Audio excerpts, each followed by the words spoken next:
Makaiga naging makulay, kontrobersyal, mahirap at makabuluhan ang taong 2012. Sa kauna-unang pagkakataon sa mailalim sa impeachment process at napatalsik pa sa pwesto ang isang punong maestrado ng bansa. Nakalusot rin sa Kongreso ang isang panukalang mahigit 10 taon ring nabinbin, ang Reproductive Health o RH Bill. Nagpakita rin ng puwersa mga netizen ukol sa iba't ibang usapin sa lipunan, lalo na nang maisabatas ang anti-cybercrime law na sa tingin nila ay mapanlupig sa kanilang kalayaan sa pamamahayag. Muling tayong hinagupit ng mga bagyo na kumitil pa sa libong mga buhay at sumira sa mga ari-arian at pananim. Ilan lang po yan sa mga pinakamalalaking pangyayari sa taong 2012. Please raise your right hand and follow. Pagkaupo pa lang ni Pangulong Noynoy Aquino sa pwesto, matabag na umano ang relasyon nila ni dating Chief Justice Renato Corona na appointee ni dating Pangulong Gloria Arroyo. Sa iba't ibang issue, kabilang ng tangkang pag-alis ng bansa ng mga Arroyo, halata raw ang pagpanik umano ng Korte Suprema, partikular na si Corona, sa dating Pangulo. Paulit-ulit itong itinanggi ni Corona. Napatunayan ko po na walang basihan at walang katotohanan ang pilit na binibintang sa akin.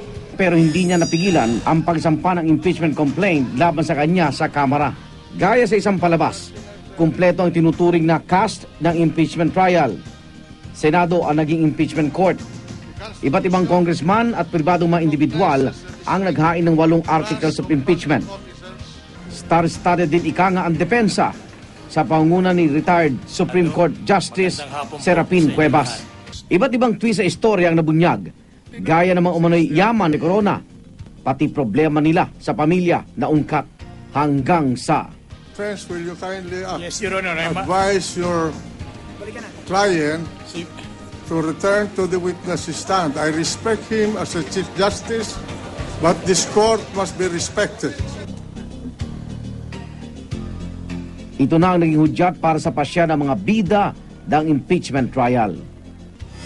Bilang pinakamataas na mahistrado ng bansang ito, ang kanyang panunungkulan ay dapat walang bahid kahit katiting. Thus, I vote guilty. He must have unquestionable moral integrity and strength of character to render him impervious to corruption and political pressure. I vote to hold the Chief Justice of the Supreme Court, Renato C. Corona, guilty as charged.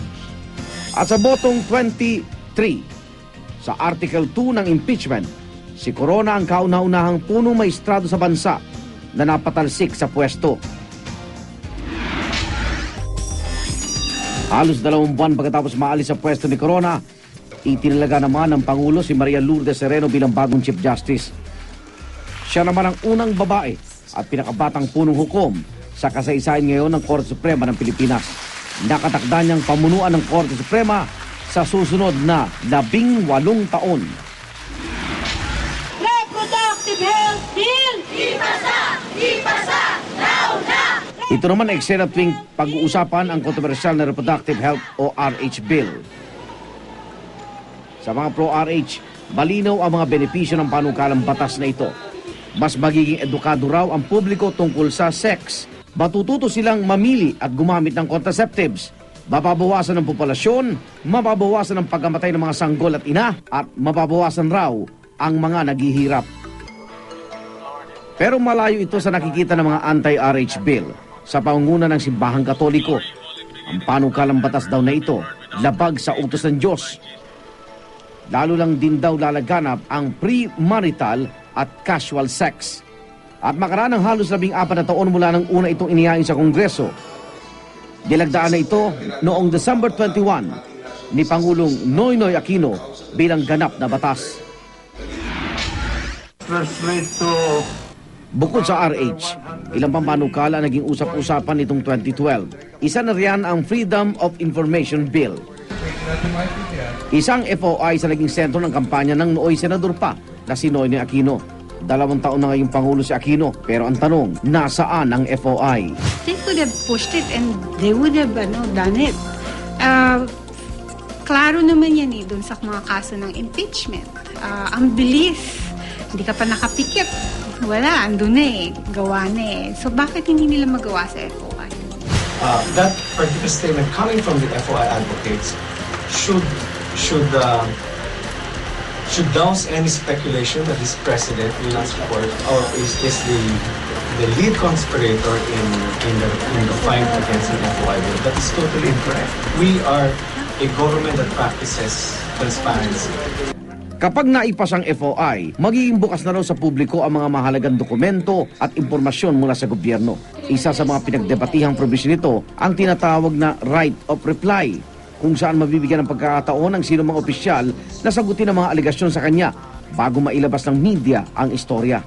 Ay kung walang right to reply, paano ko naman makokorek yung sarili ko? Eh, 2 buwan na akong hindi binabati ng mga anak ko at saka misis ko.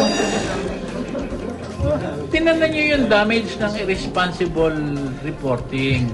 Sa kabila ng mga pagtutol, naipasa rin sa committee level ang bersyon ng FOI na walang right of reply. As a representative of media, we are really wary of the right to reply. Diba? Well, yung right to reply, as we say, yung no law should be passed impinging on the right of media men, katulad nating lahat dito, to put on record kung ano yung what we feel should be placed in our editorials, di ba? Nakausad man, malayo pa ang tatahakin ng FOI bago tuluyang maisabatas. Kailangan pa kasi nitong pumasa sa ikatlong pagbasa sa Kamara bago maipadala sa Senado kung saan muli itong tatalakayin. Mas pinalad naman ang Anti-Cybercrime Act na naisabatas nitong Oktubre. Ang target daw ng batas na ito, mapigilan ang paglaganap ng krimen sa internet. Sa pamamagitan nito, mapaparusahan din daw ang sinumang maninirang puri at gagawa ng libelo sa mga social networking site. Sa ilalim ng batas, pwedeng arestuin o kasuhan ng sinuman base sa kanilang inilathala sa internet. Pero hindi pa man ito na ipatutupad, kabi-kabilang batikos na ang inabot ito. Paghadlang daw kasi ito sa freedom of speech at expression na nakasaad sa konstitusyon. Ibig sabihin ba nito, hinihikayat ba ng Administrasyong Aquino na linisin na namin ang laman ng mga website o kaya kahit yung mga nakalagay sa aming mga silid-aklatan o library? Virtual library man yan o yung actual na library? Isa sa mga mahigpit na binatikos ng Section 19 ng batas kung saan nakasaad na kung ang computer data ay nakitang lumalabag sa anti-cybercrime law, pwede na itong harangin ng DOJ kahit walang utos ng korte. At dahil sa dami ng tumututol, mismong author ng batas na si Senador Edgardo Angara, tinangkang bawiin ang probisyon. Pero bago pa man mailatag ang implementing rules and regulations ng batas, naglabas ng Temporary Restraining Order o TRO ang Korte Suprema. At hanggang ngayon, hindi pa ito tinatanggal. Isa pang panukalang mahigpit na binantayan ng publiko, ang Sin Tax Bill.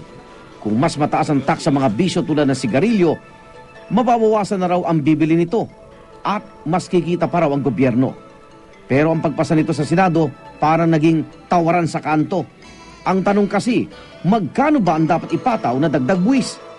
3 bersyon ang ipinanukala, pero nanaig sa huli ang kay Senador Franklin Drilon. That the sin tax reform legislation is a critical health reform measure in the exercise of the government of its police power. At nito ngang ika-20 ng Desyembre, naging ganap na batas ang Sin Tax Reform Bill matapos nagdaan ni Pangulong Aquino. Kung may mga panukalang batas na hindi pa rin tuluyang naisa sa batas at mga batas na hindi naman maimplementa, wala namang nakapigil sa pagpatupad ng programang K-12 ng Department of Education. Sa ilalim nito, kailangan pumasok sa kindergarten ng lahat ng estudyante bago mag-grade school. Batadagdagan din ng 2 taon ang high school. Pinatupad ang mandatory kindergarten sa mga pampublikong paaralan noong Hunyo. Sa taong 2016, lubusang maipatutupad na ang dagdag na 2 taon sa high school. Yan ay kahit pa hindi na aprubahan ang mismong batas para rito. Dito Nobyembre, naipasa na ito sa Kamara, pero kailangan pang pagbotohan ito ng Senado at aprubahan ng Pangulo. Pero tanong ng mga kritiko, paano maipatutupad ang isang bagong programa kung hindi pa nasosolusyonan ang mga dati ng problema, tulad ng kakulangan sa mga classroom at guro. Malamang din daw na hindi nakayanin ng budget ng DepEd ang pagpatupad nito sa mga susunod na taon, na maaari umabot ng hanggang mahigit 400 bilyong piso sa taong 2016. Pero ang DepEd, tiniyak na magagawan daw nila ng paraan ng mga problema. Tuloy-tuloy daw ang training ng mga guro para sa bagong programa at puspusan din daw sila sa paggawa ng bagong mga libro at materyales para rito. Bukod sa edukasyon, isa ring malaking responsibilidad ng pamahalaan ang seguridad ng bansa. Matagal ang pinag-aagawan ng Pilipinas, China at iba pang mga bansa ang mga isla sa West Philippine Sea. Pero tumindi ang tensyon nitong 2012 na magkaroon ng tinatawag na standoff ang Pilipinas at China sa Scarborough o Panatag Shoal. Noong Abril, isang inspeksyon ang isinagawa ng Philippine Navy sa 8 fishing boats ng China sa pinag-aagawang teritoryo. Dito natuklasan ng bulto-bultong isda, corals at iba pang lamang dagat na kabilang umano sa endangered species.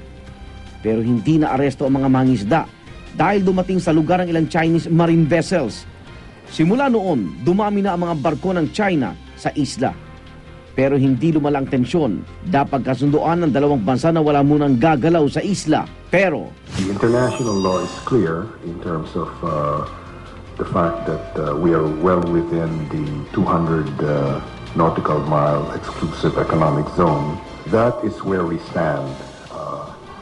China stands on a historical claim, which we have been taking the view that their claim does not have basis. Ayon sa DFA, patuloy ang pangingisda ng Chinese fishermen sa lugar. Meron din daw Chinese surveillance planes. Ang problema, wala tayong magawa. Itinanggi ito ng mga opisyal ng China. Kaisa raw sila sa paghahanap ng payapang solusyon sa issue. Habang patuloy ang standoff sa Panatag Shoal, dito sa Pilipinas, may nabunyag namang kontrobersya ang pagiging backdoor negotiator umano ni Senador Antonio Trillanes de Fort. This is the document that he's denying. About the notes of Mrs. Brady. How many pages, sir?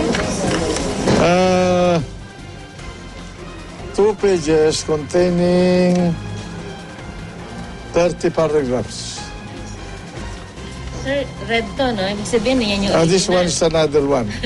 Another one. Another one. Another in connection with his notion about the Scarborough problem. Ang pagbubunyag ni Enrile nagresulta sa pag-walkout ni Trillanes at pagkalas sa majority block. To the rescue naman ang palasyo kay Trillanes. Ang tanda ko dyan, kinontak tayo ni Senator Trillanes at nasa China siya at that time at nilapitan siya, tinanong yung posibilidad kung pwede siyang maging back channel nga. So, in the absence of any other channels that were existing beforehand, at sa gusto nating ma-resolve na mapayapa ito sitwasyon sa Scarborough Shoal, so anong mawawala sa ating pakinggan ni pararating? Dahil rito, nagkairingan pa raw sina Trillanes at DFA Secretary Albert Del Rosario na siyang dapat opisyal na nakikipagnegosasyon sa China. Sa kabila nito, nanatiling backdoor negotiator si Trillanes at nadagdagan pa ng negosyador sa China sa katauhan ni DILG Secretary Mar Rojas. Hindi naman inabutan ng kanyang ika-84 na kaarawan noong July 25 ang tinaguriang hari ng komedya. July 10 nang pumanaw si Rodolfo Vera Quezon Sr. o mas kilala natin bilang Dolphy. Heaven is a happier place with him there. And for us whom he's left behind, comedy's dead, but long live comedy. 2009 nang madiagnose siyang may chronic obstructive pulmonary disease.